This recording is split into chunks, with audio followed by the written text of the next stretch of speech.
Saúde em Destaque. Estamos de volta e eu quero te fazer uma pergunta. Já se alimentou e logo depois sentiu aquele desconforto no estômago? Isso pode ser azia. E esse é o nosso tema do dia de hoje. Para falar a respeito, eu tenho o prazer de receber o médico Daniel Guimarães. Seja muito bem-vindo. É um prazer tê-lo aqui, doutor.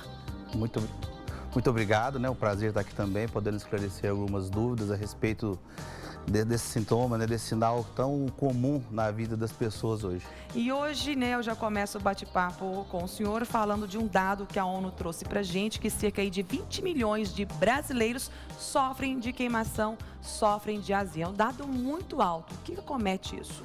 Isso está muito associado hoje com alimentação, né? E o excesso de certos alimentos, ele acaba fazendo um retorno, um refluxo. Esse refluxo, o ácido gástrico, ele não pode ficar voltando para o esôfago. Quando ele tem esse retorno, a pessoa pode sentir essa queimação, porque ele é muito forte e dá a sensação de queimor, né?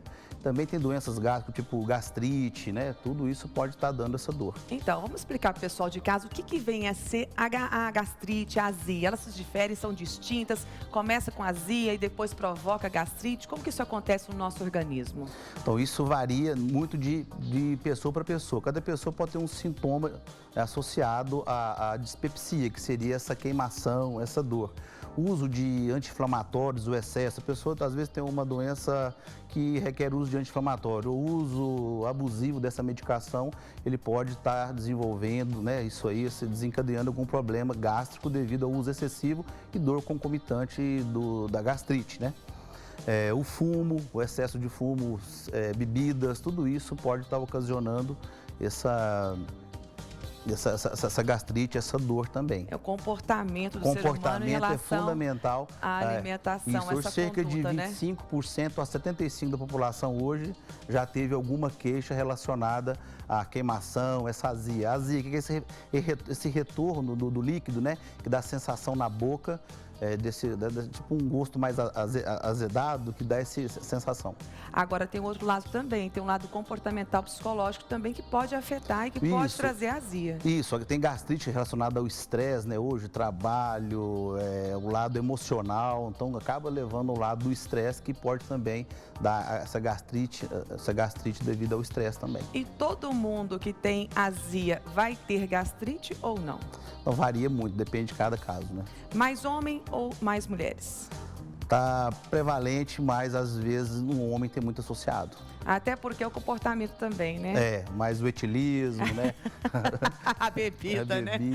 Ainda tem um cigarro. Isso, outra coisa muito importante, né? Que a pessoa o que não deve fazer à noite é alimentações volumosas e posteriormente isso deitar, né? Então força mais esse refluxo.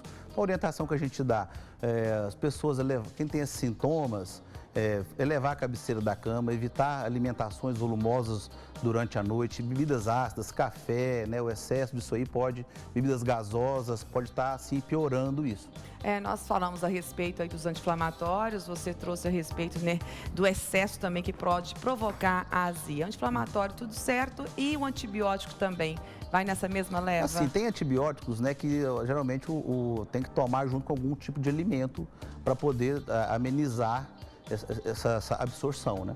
Então isso tem que tomar cuidado, né? Com a medicação também. Muito importante a avaliação médica sempre, né? Que tem vários exames que precisam ser feitos dependendo de cada caso. Então, nós lançamos o tema, né, na nossa fanpage, também no início do programa. Nós já temos participação popular, agradecendo você de casa por ter nos enviado as perguntas. Eu queria, doutor Daniel, que você respondesse algumas perguntas aqui que eu tenho em mãos. A primeira é da Ivaneide Soares, do bairro Tubalina, aqui da cidade de Uberlândia. Ela pergunta: efervescente melhora a sensação da azia e má digestão? Esses efervescentes, eles podem rapidamente melhorar os sintomas, ele pode mascarar um problema que tem. Então, não é muito bom ficar tomando isso sempre, não. Ele pode, no momento que você tomou, dar uma melhorada, mas às vezes ele está mascarando um problema mais grave, então a gente orienta, está tendo sintomas, refluxo, a dor, a queimação constante, procurar uma avaliação médica. E o bicarbonato? Hã? E o bicarbonato? Ele pode ajudar em partes, mas é sempre importante averiguar se tem alguma doença associada aí. Tá certo, está respondido. A próxima pergunta aqui é do Luiz Antônio Pereira, bairro Luiz Oeste de Freitas, também da cidade de Uberlândia.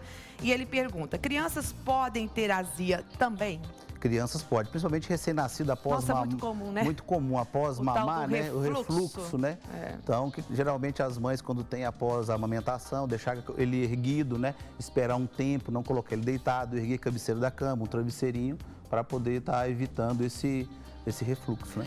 A azia, ela pode provocar o refluxo, que pode provocar também a complicação aqui no momento de respirar. Já vi relatos de pessoas que têm a sensação que está fechada esse aqui a refluxo, glote. ele pode ir para o pulmão, causar tosse, pode causar várias outras infecções também, né? Então, ele pode ir para o pulmão, aí dá tosse. Então, se não tratar da azia, pode ter sérias complicações. Pode. Existe também esse refluxo, ele pode estar associado ao longo do tempo doenças neoplásicas, né? Câncer de esôfago associado à constância desse refluxo. Então tem que prevenir quanto mais rápido possível. Tem tratamento, não tem? Tem tratamento, o tratamento é importantíssimo.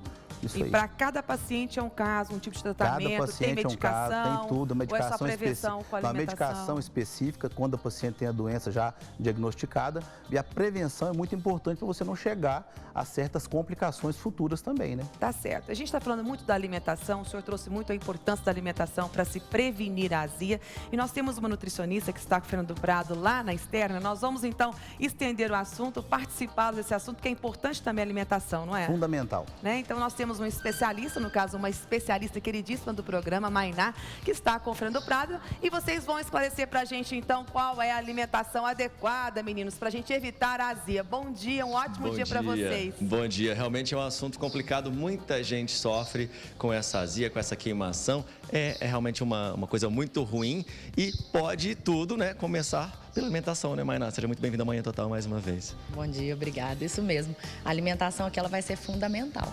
Até porque todos os dias temos que nos alimentar, gostamos, muito temos prazer em nos alimentar, mas às vezes esses prazeres também podem causar algumas complicações. Por exemplo, começando aqui, ó, a Mainá separou alguns alimentos que podem complicar um pouquinho quando o assunto é queimação. A cebola, por quê, Mainá? A cebola em excesso, ela vai acabar, vamos dizer assim, ao invés dela ter uma ação anti-inflamatória, ela vai agravar essa inflamação e é isso que faz esse desequilíbrio entre o ácido e a mucosa. Então, quando a gente fala em sintomas de azia, de queimação, a gente está falando o quê? Uma mucosa que está menos protetora e o ácido clorídrico nas proporções adequadas, mas que está mais agressivo. Mas seriam só os excessos. Pois é bom até a gente falar para dona de casa agora já não cortar a cebola da sua receita. Pode usar, é só usar com calma. Moderação. Exatamente. A pimenta, me fala, né? Me fala dessa aqui, inclusive nós trouxemos a biquinho hoje. Isso, nós trouxemos aqui a biquinho, mas todas as pimentas entrariam aqui, pimenta do reino, uma pimenta calabresa simples ali desidratada, qualquer pimenta, até as mais fortes, elas são mais agressivas. Aí aqui no grupo da pimenta eu também acrescentaria, que não temos aqui, o café, o achocolatado, eles também, todos vão ter esse efeito mais agressivo no caso da mucosa. Aí nós temos que pensar o seguinte, uma mucosa também menos protetora, eles vão ser alimentos que vão agravar esse sintoma. E também no caso do refluxo que o doutor Daniel falou, eles são tipos de alimentos que eles deixam aquela ligação entre o esôfago e o estômago, que nós temos ali uma válvula, mais frouxa, então favorecendo o retorno desse ácido clorídrico para o esôfago. E aí a gente sente uma queimação aqui em cima por conta do refluxo, exatamente, né? Exatamente. E aqui é interessante porque, né, a gente está acostumado a pensar que a pimenta, porque é ardida, ela causa o refluxo, mas no caso, o refluxo é queimação, né? Mas no caso aqui, a biquinho se mantém a mesma regra? Qualquer pimenta, elas têm as mesmas substâncias, independente do ardor ou não. Então, mesmo as pimentas só de cheiro que a gente fala, né? Só para dar aquele sabor, cuidado. Aqui também molho de tomate. Na verdade, o pronto ele é um pouco mais grave nisso? Lógico, quanto mais industrializado, mais inflamação eu estou gerando para o meu corpo.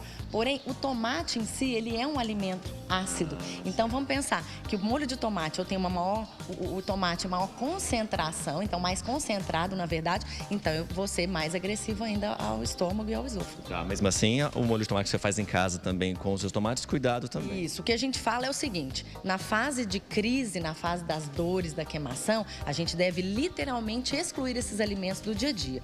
E no momento aí de manutenção, na fase a gente chama de remissão sem as crises, pode até ser incluído, porém, de formas mais espaçadas, bem eventuais. Tá. Bom, vamos continuar aqui. Temos mais alimentos para vocês que sofrem com queimação. Então, né, tem aquela sensação desagradável. As famosas frituras estão aqui. Estou com vontade de comer, mas ela realmente também causa a queimação, né? Isso. A fritura e os alimentos gordurosos. Então, a gente tem que ampliar um pouquinho mais, porque todos os alimentos mais gordurosos também vão ter o mesmo efeito. Além de serem inflamatórios, eles também têm uma digestão um pouquinho mais lenta. E numa situação de refluxo, a digestão mais lenta, o alimento mais tempo no estômago favorece esse retorno. A mesma regra vale para os salgadinhos de pacote que a gente compra em todos os lugares, esses aperitivos de milho, de batata? Para todos eles, tanto pelo fato industrializado, e aí nesse caso os salgadinhos seriam esses também, quanto pelo teor de gordura. Certo. Agora, bom, quinta-feira já é quase sexta e a gente pensa um pouquinho na cerveja.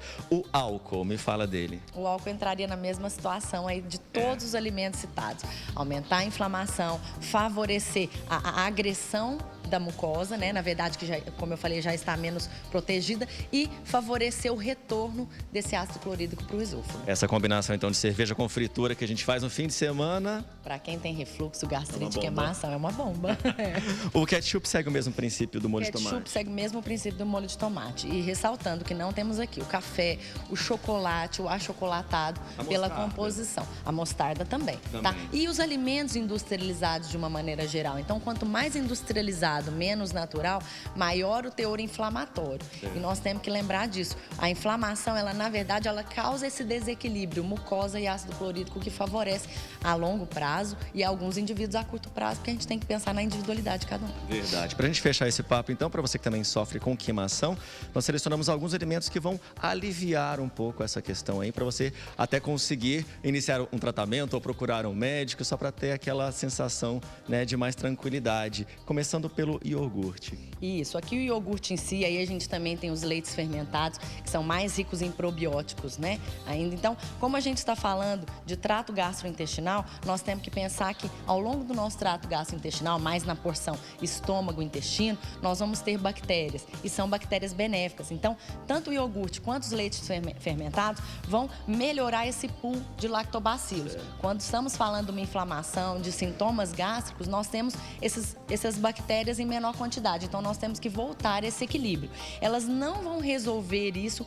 de imediato, mas é um tratamento para melhorar esses sintomas a longo prazo. E a maçã também entra aí? Na hora que aquela queimação pegou mais forte, a maçã pode aliviar? Isso. A maçã, vamos dizer, ela tem uma fácil digestibilidade, é rica em fibras, a pectina em específico. Então, assim, nós vamos ter uma melhora dos prebióticos, das fibras, e ainda facilitar esse processo digestivo. Certo. Fechando com pão integral? Isso, o pão integral entra na melhora das fibras. A gente tem que pensar o seguinte, parte dessas queimações também é pela dificuldade do funcionamento intestinal. Então, aqui no pão, entraria os cereais integrais, entraria castanhas, farelos, tudo que vai favorecer o funcionamento do intestino, tá? E favorecendo o funcionamento de trato gastrointestinal de uma maneira geral, eu tenho uma diminuição da inflamação. Bom demais, muito obrigado, viu? Eu que agradeço. É isso aí, Patrícia, tá vendo? Nós passamos por alguns alimentos aqui, tanto aqueles que fazem mal, que podem piorar um pouco, né, a queimação, tanto aqueles que podem nos auxiliar aí. Tá certo, bate-papo muito esclarecedor. Muito obrigada pelas informações. Um ótimo dia para vocês. Beijo. Um beijo.